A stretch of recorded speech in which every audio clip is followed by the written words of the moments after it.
اسلام نے ایک تعلیمی نظام کے ساتھ ساتھ خاندانی نظام بھی ہم کو دیا ہے، بہترین خاندانی نظام، جس میں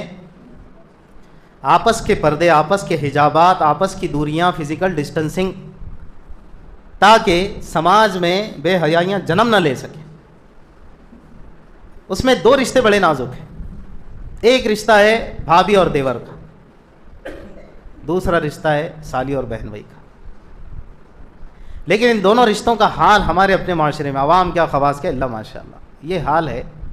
کہ اگر دیور بھابھی کی بات کی جائے اور سالی اور بہن بھائی کی بات کی جائے تو ایسا لگتا ہے جیسے بڑے پیک پہ چھوٹا پیک فری آیا ہوا ہے، الیاذ باللہ۔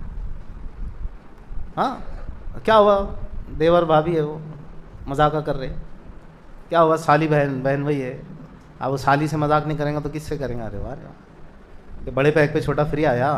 آفر چل رہی ہے کیا کچھ؟ انا للہ و انا الیہ راجعون، بڑی بری بات ہے یہ۔ سالی ہے تو کیا مطلب، وہ ہے بھی ایسا کچھ کہاوت، اس لیے کہ دیور کا لفظ میں نے جو بتایا تھا، دے آدھا، ور کا آدھا، یعنی آدھا شوہر، تو ایسے ہی مشہور ہے، ایسا مجھے بعد میں بتایا، یہ کچھ بیانات جو اور بھی لوگ سن لیتے ہیں، آپ بھی سنتے ہیں اور سوشل میڈیا پر بھی جب جاتا ہے تو، کہ بھئی یہ سالی کے بارے میں کچھ ایسا مشہور ہے، سالی آدھی گھر والی، کہاں سے ہوگی بھائی، انا للہ، آدھی تو نے لیا تو اب جس کے حصے کی تو اس کو کیا بچ رہا، آدھی، اس نے آدھی کہاں سے لانا؟ تو بولے وہ اس کی سالی لائے۔ ارے کیسے، تو سالی پھر ادھر تو اسی کو تو کر رہا ہے نا، اب تمہاری گھر والی بچی ہے پھر آدھی، انا للہ و انا الیہ راجعون۔ یہ تماشے ہیں میرے بھائی، یہ اسلامی معاشرت کو نہ سمجھنے کا نتیجہ ہے۔ اگر ہم اسلامی معاشرت کی لطافت و حساسیت، اس کی حکمت، اس کی پاکیزگی، اس کی حیا،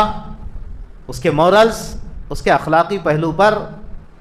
زور بھی دیتے اور اس کا احساس رکھتے تو یہ غلطیاں کبھی نہ کرتے جو ہو رہی ہے۔